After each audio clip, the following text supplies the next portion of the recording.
The sun was shining brightly in the small village of Terima. Birds sang in the trees, and children played in the streets, laughing and chasing one another. In a grand house on the hill, people were busy preparing for a big celebration. It was going to be the birthday party of Mama Sod, the wealthiest woman in Terima. Mama Sod was known throughout the village for her fancy clothes, big house, and endless wealth. She had everything anyone could ever dream of, but there was one thing that worried her, her only son, Ode.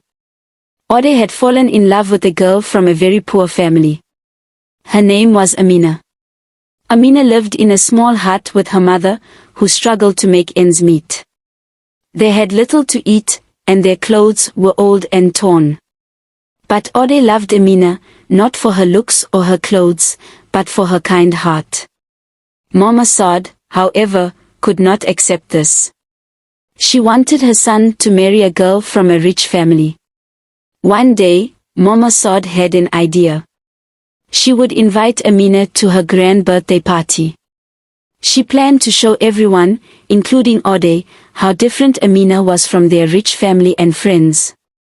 Surely, once Amina was surrounded by all the wealth, Ode would see that she did not belong. The day of the party arrived.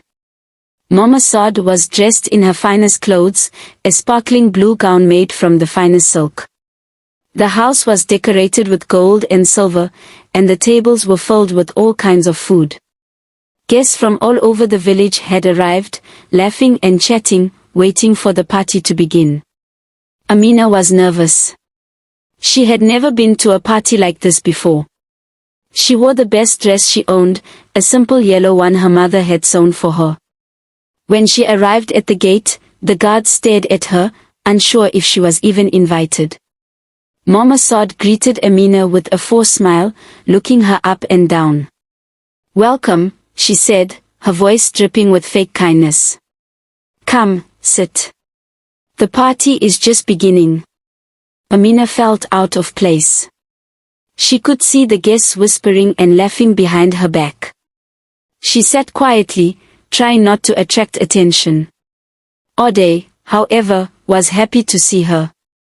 He rushed over and sat beside her, holding her hand. Mama Sod watched from a distance, her eyes filled with disapproval.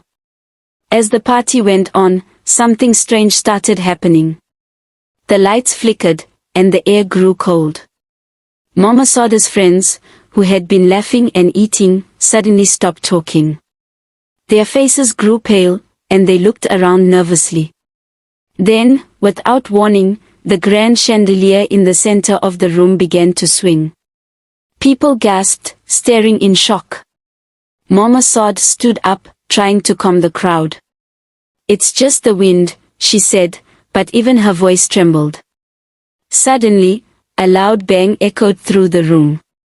The doors to the house slammed shut, trapping everyone inside. Panic spread like wildfire. The guests screamed and ran towards the doors, trying to escape, but they wouldn't budge. In the midst of the chaos, an old woman appeared at the top of the stairs. She was dressed in tattered clothes, her hair wild and gray. No one knew who she was or where she had come from. "You," the old woman pointed at Mama Sod, her voice echoing through the hall. "You have forgotten where you came from. You have forgotten the people who helped you. Today, you will remember." Mama Sod's heart pounded in her chest. She recognized the old woman, but she had not seen her in many years. It was Aya Adani, the village healer who had once helped Mama Sod when she was poor and sick. But after Mama Sod became wealthy, she had turned her back on Aya Adani, refusing to help her when she needed it. "What do you want?" Mama Sod asked, her voice shaking. "You think your wealth makes you powerful," Aya Adani said.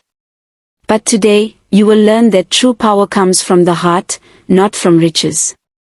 As Aya Adani spoke, the room seemed to grow darker. The guests huddled together, whispering in fear. Amina, who had been sitting quietly, stood up and walked towards Aya Adani. "I know you," Amina said softly. You helped my mother when I was a child. Ayah Adani smiled at Amina, her eyes softening. You have a good heart, child. It is because of people like you that I still have hope.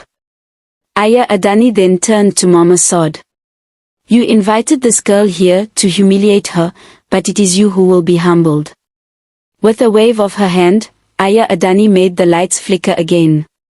The guests gasped as the chandeliers swayed wildly. But then, as quickly as it had started, everything stopped. The doors swung open, and the cold air vanished. Everyone was silent, waiting to see what would happen next. Ayah Adani looked at Mama Sod one last time. Remember, your wealth is not your strength. Your heart is. With that, she disappeared into thin air, leaving the guests in stunned silence. Mama Sod was speechless.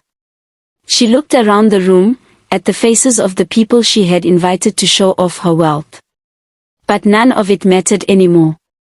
She had been reminded of something far more important. As the guests slowly began to leave, Mama Sod walked over to Amina. For the first time, she looked at the girl not as a poor outsider, but as someone who had a heart full of kindness and love. I'm sorry, Mama Sod said quietly. I've been wrong. Ode smiled at his mother, and Amina nodded, her eyes full of understanding. The three of them stood together as the last of the guests left the house, the sound of the village returning to its usual peace. From that day on, Mama Sod was a changed woman. She no longer cared about wealth or status. She had learned that true wealth was in the people she loved and the kindness she showed. And as for Ode and Amina, they were finally free to love each other without fear of judgment. But the memory of Ayah Adani's warning would stay with Mama Sod forever, a reminder that power is not in riches but in the heart.